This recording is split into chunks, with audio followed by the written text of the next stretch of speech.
我哋嘅電視背景牆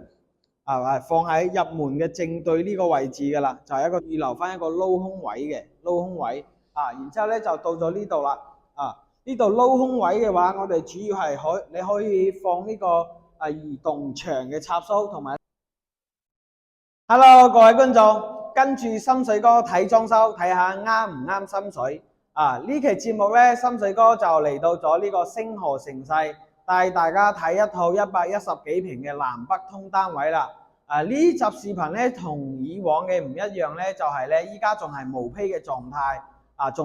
仲未呢個施工嘅，仲未有工人材料進場嘅，就帶大家了解下我哋個毛坯單位從平面到呢個效果圖設計，再翻到現場呢度睇下，帶大家睇下呢個效果圖同現場究竟係點樣落地嘅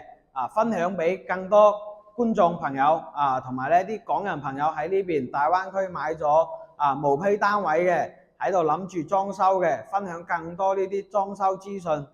以及裝修案例分享俾大家。好啦，我哋依家嚟到咗呢個星河盛世依家喺單位上邊啦，對面嘅話呢個星河盛世咧，其實咧佢就係一個林森片區白雲片區嘅。我哋依家喺11棟呢度望咗出去嘅話呢邊嘅話都係中旅島嘅，呢個都係中旅島，呢邊嘅話就睇呢個中旅島呢個高爾夫球場啦對面嗰邊咧就係呢個半島，係啦，半島都可以睇得到。整體一個景色咧非常之唔錯，因為南北通依家係喺呢個餐廳呢邊嘅露台，對面嘅話仲有一個大嘅露台嘅一個南北通嘅單位。好啦介紹就介紹完啦，依家就帶大家睇下呢個星河盛世咧都同星河地產其實係同一個發展商嘅。然之後咧，佢哋起嘅樓入邊嘅格局戶型其實都差唔多嘅，可能喺面積上面咧有些少唔一樣都係呢個110幾平嘅一個南北通單位啦。佢入門嘅話佢呢個門係正嘅，好似星河嗰邊嘅話有啲門係斜嘅 V 區V區有啲門係斜嘅，但係呢個門係正嘅。然之後咧，我哋呢邊嘅話依家係訂咗呢個水電位㗎啦。我哋入門呢度咧，右手邊呢度寫住咗個拆字拆1.2米1.2米嘅話就係將呢埲牆拆咗，褪翻廚房嘅位置攞呢個位置嚟咧就做一個鞋櫃。唔係嘅話，到時候你個鞋櫃呢度呢個位置係唔夠擠呢個鞋櫃嘅。如果擺鞋櫃喺度，你個鞋放唔到幾多，仲要豎住嚟放，所以我哋會拆咗埲牆做咗一個鞋櫃位置啦。係啦，俾翻呢個效果圖睇下先就係呢個做鞋櫃嘅位置啦呢個打嘅視覺唔係好清晰。係啦，呢度嘅話就係呢個對住呢個角對住呢個角，我哋褪後少少呢度就係一個鞋櫃嘅位置影咗少少。係啦，然之後咧就到佢入戶嘅右手邊咧，仲係有一間房嘅，仲係有間房入戶右手邊有間房呢度嘅話就係屬於可以做呢個多功能房又得比如我哋如果居住嘅話，如果要需要咁多嘅休息嘅地方臥室嘅話，我哋呢度都係可以做呢個房間嘅。然之後咧，我哋入門口嘅話呢度就係一個房間啦，呢度就係呢個窗然之後咧，我哋床頭係靠咗喺呢個位置嘅。係啦，我哋床頭靠咗喺呢個位置我哋褪後少少可能影到我哋床頭就擠喺呢個位置。然之後咧呢邊就係擠呢個衣櫃。定位嘅話，我哋都會將呢個衣櫃定喺呢度。然之後咧，呢個開關掣係擺喺衣櫃嘅側邊呢度開關。然之後咧，我哋嘅床係放咗喺呢度米半嘅床。然之後咧，我嘅床嘅兩邊我哋會預留呢啲插蘇位插電位我哋上下高度都可以留，係冇問題嘅。然之後咧，呢邊都做呢個雙控啦，比如我哋喺嗰度開燈，我哋想熄燈嘅話，我哋都可以喺呢邊。所以跟翻呢個效果圖，兩邊嘅床頭櫃嘅位置我哋會留呢個電位，同埋咧床尾嘅話，我哋都會留翻一個士啤電。比如我哋天時唔係好熱嘅時候，要開下風扇就可以喺呢度啦。然之後咧，呢度嘅話整體一個天花係好似咁做咗一個雙眼皮嘅一個天花，係啦，一個雙眼皮嘅一個天花位，同埋咧呢度做咗一個窗簾盒，啱好呢度有個凹位，然之後做個窗簾盒咧，去遮條路軌嘅呢個窗簾嘅路軌。係啦，呢度就係一個細嘅房間。然之後咧入到嚟我哋嘅電視背景牆咧，放喺入門嘅正對呢個位置㗎啦，就係一個電視背景牆。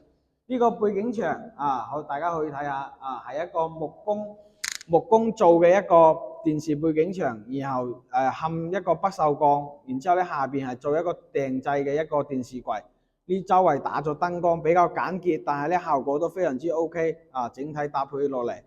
因為我哋喺視覺嘅衝擊嚟講，喺設計嘅時候咧，我哋都會將比如呢啲電視背景牆我哋會喺一入門口嚟嘅第一眼，我哋可以睇到呢個電視背景牆。然之後咧，梳化位就放喺呢度啦。梳化位依家就放喺呢個電視背景牆對面啦。我哋入嚟嘅話係睇唔到梳化嘅。呢度嘅話一個隱私各方面都會比較好啲同埋咧呢個梳化嘅電掣位咧，我哋都會兩邊都會留呢個梳化嘅位置嘅呢個電位啦，因為我哋到時候梳化擺喺度，然後咧兩邊都留，然之後咧我哋喺梳化嘅中間，我哋都會預留翻一個電位。點解咧？因為依家好多業主朋友咧可能會買到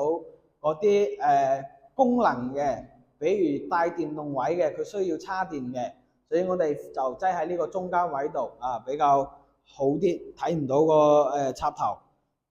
然之後咧，我哋呢邊嘅話係做咗一個吊頂嘅，做咗一個風管機位置，然之後咧邊上咧就係走呢啲雙眼皮嘅一個吊頂，然之後咧我哋放筒燈，然之後咧我哋定位嘅時候咧，我哋都會預留話知咧，就呢度係風管機嘅位置，然之後咧到時候有一組線係要預留喺度俾佢裝呢個風管機㗎所以呢啲裝修前咧，我哋電器同埋咧啲其他嘅功能配置咧，一定要喺水電定位嘅時候咧，前期溝通方案嘅時候，就將呢啲細節細化咗之後咧，我哋定呢個水電位就非常之清晰啦。唔係話到時候做好亦或者去改就非常之麻煩嘅一件事情。所以我哋喺裝修攞到一個毛坯單位嘅時候咧，我哋要同呢個設計師要溝通清楚我哋嘅呢個方案係點，我有啲咩需求，有啲咩功能上嘅需求。然之後咧呢度就係呢個位置嘅話，就係呢個餐邊櫃嘅位置啦。係啦，呢度睇出去打出去呢度過道啊嘛。然之後呢邊係餐邊櫃嘅位置。整體餐邊櫃嘅話，我哋呢度都會預留翻一個撈空位然之後咧就到咗呢度啦。呢度撈空位嘅話，我哋主要係你可以放呢個移動牆嘅插蘇，同埋咧呢度都擺咗一部管線機，呢度預留咗一條水喉嘅位置，到時候呢度就預留，比如你嘅餐邊櫃需要幾多個電器使用，要留幾多個插蘇，同埋咧你個餐邊櫃需唔需要燈帶，呢啲都係要留線㗎，所以我哋喺裝修嘅時候一定要提前規劃好。然之後咧，我哋將個陽台推出去之後咧，整喺呢度餐廳會闊啲。然之後咧，我哋呢邊就擠呢個洗衣機㗎啦。洗衣機嘅話，我哋呢邊會預留翻高低位，因為講過好多次，因為如果你嘅洗衣機係需要洗同埋控嘅，我哋個插蘇盡量就係留上下，因為唔係嘅話，到時候你上面嗰部烘乾機係插唔到下邊嘅。到時候又改個插排嗰啲拖把，就唔好睇啦。同埋咧，呢個電位水位一定要留到呢個位置然之後咧就望下呢邊嘅話都係有吊頂嘅，有吊頂嘅話，到時候呢度就裝呢個窗簾，係啦，呢度就係一個餐廳嘅情況。同埋咧廚房嘅話都比較重要，因為我哋依家我哋前期公司嘅設計嘅話，我哋係先唔會出呢個廚房嘅一個設計圖嘅，因為我哋要預留翻個時間，因為平面嘅話，我哋幫業主已經將啲電器嘅位置已經規劃好啦。然之後咧，到櫥櫃嘅時候咧，我哋仲有時間俾業主去揀呢啲電器，再去揀呢個櫥櫃嘅顏色。然之後咧，有我哋櫥櫃嘅公司工廠嗰邊再做一個效果圖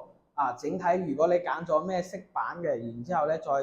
做出嚟整體俾大家睇。係啦，廚房嘅話呢啲就比較常規啦，呢度係做一個 L 型嘅廚櫃啦，然之後星盤擺喺度。然之後咧呢邊就係煮食爐，呢度係切菜嘅，然之後切菜上面咧都預留咗好多呢個插蘇位，星盤下邊咧都要預留呢個電位，同埋咧左手邊呢邊就係熱水器啦，我哋都要留電位，留呢個冷熱水喉，同埋咧呢邊嘅話就係雪櫃嘅位置啦，呢度就係雪櫃嘅位置，到時候呢度擠一個雪櫃，我哋一個趟門，平時喺呢度出入，整體一個 L 型嘅櫥櫃，非常之闊落。同埋呢啲燈掣位我哋都要定好。再入到嚟嘅話，呢度就係一個次臥。次臥嘅話，都係跟翻效果圖一樣，呢個比較常規啊。我哋到時候衣櫃咧就擠喺呢個位置啊嘛。我哋呢個衣櫃，整體上邊咧，我哋做衣櫃嘅時候，其實呢個房間都係做呢個雙眼皮嘅一個食高線。我哋到時候衣櫃嘅話，呢度一個收口要注意，到時候呢個收口要提前同衣櫃定製嗰邊講，呢度要有一個食高線嘅，然之後咧我哋嘅床頭都係擺喺呢邊，我哋都會標識出嚟，比如你要擺米半嘅床米八嘅床就提前規劃好，然之後咧我哋電位就留喺你嗰個尺寸嘅兩邊，可以做到一個雙控，同埋咧呢個插電位，冷氣機位都要預留翻呢個士啤電位，如果仲有一個問題咧，有啲業主朋友會問到嘅就係電視可唔可以裝電，房間可唔可以裝電視可唔可以連呢個網線係可以嘅，到時候咧因為呢間房係唔需要，所以我哋冇預留到。如果有需要嘅話，我哋係可以喺呢度留翻呢個網線位插電位就喺呢個牆，到時候電視就掛喺呢度，係啦。然之後咧就到咗呢個工位啦。工位嘅話，佢唔係好大，但係咧都夠用佢呢邊係做咗一個直排式嘅。呢度就係一個直排式嘅一個洗手台啦。呢個你馬桶或者踎廁都得，同埋呢邊嘅話就係呢個沖涼房啦。係啦，然之後咧我哋呢個洗手台咧，我哋會定好，因為呢度嘅話比較長，佢想做80、90甚至1米嘅都係有可能實現到嘅，係啦。我哋呢度做咗呢個洗手台之後咧，我哋仲會喺側面呢度再預留翻呢啲電掣位，比如我哋嘅一個要插蘇跑電動牙刷吹風機都係可以嘅。同埋咧呢度都預留翻咗呢個鏡前燈。我建議各位業主嘅話都可以預留，即使你唔揀呢個智能燈，到時候有可能隨住呢個使用嘅時間或者年限嘅增加，你想換智能燈，如果呢度冇線就好煩啦。如果你唔用，我哋包好佢放喺呢度，到時候掛個鏡櫃都係睇唔到嘅。下邊嘅話就係冷熱水同埋咧呢個排水喉一定要做長排，就喺呢度開，到時候埋一條去水喉就喺牆身就方便下邊搞清潔嘅。呢邊嘅話就係冷熱水呢個沖涼嘅位置啦。然之後咧仲有一個問題，好多業主會問咧，我比如想裝呢個浴室寶裝嗰種3合1嘅，其實呢度有個問題就係咧，裝浴室寶其實係冇問題嘅。如果你要裝埋抽氣扇嘅話，佢頂落嚟最少要15公分。仲要滿足佢可以側排，就係嗰個喺側邊呢度排到氣出去嘅。如果太矮嘅話就裝唔到噶啦。呢個係一個小嘅細節問題。然之後咧呢邊嘅話就係做咗一個書房。書房嘅話呢邊啱好一個衣櫃嘅位置，啱好一個衣櫃嘅位置。然之後咧沿住呢個窗邊位做咗張書台。然之後咧呢邊望出去咧景色非常之好平時喺度休閒下睇下電腦睇下書整體一個視野非常之光陽同埋通透嘅。入到嚟嘅話就係主人房啦。主人房嘅話主人房呢度入嚟嘅話佢係有一個衛生間嘅。呢個衛生間咧就係比較大，非常之大，真係放呢個浴缸都冇問題嘅。呢個衛生間非常之大，差唔多可能有4個幾5個平方，4個幾平方，比一啲細嘅單位嘅一個細房間仲要大呢個衛生間。但係咧業主就冇放呢個浴缸，都係常規咁放翻呢個洗手盆馬桶啊，同埋咧呢個浴瓶啊，呢度就係放一個洗手盆嘅位置啦。然之後咧呢度就係放呢個馬桶嘅位置，同埋咧呢邊就係一個沖涼房嘅位置啊。我哋嘅預留都係有要求嘅，比如我哋放80啊，我哋要預留翻80嘅位置，呢個馬桶最少都要70啊嘅位置，80最好啊。有闊嘅話，盡量留闊啲啊。呢啲鏡前燈都係標配嘅，都要提前預留翻。然之後咧呢邊就係主人房啦。主人房嘅話，我哋呢放一個1.8米嘅床嘅話，我哋床頭就喺嗰個位置。然之後咧，我哋呢度都會留翻呢個電位。嗰邊嘅話係一個梳妝台嘅位置啊，個角落頭係一個梳妝台嘅位置啊。然之後咧，衣櫃就擠喺呢邊，所以呢啲電掣位我哋都會提前定好、預留好啊。整體呢一套房間都係走呢個石膏線嘅，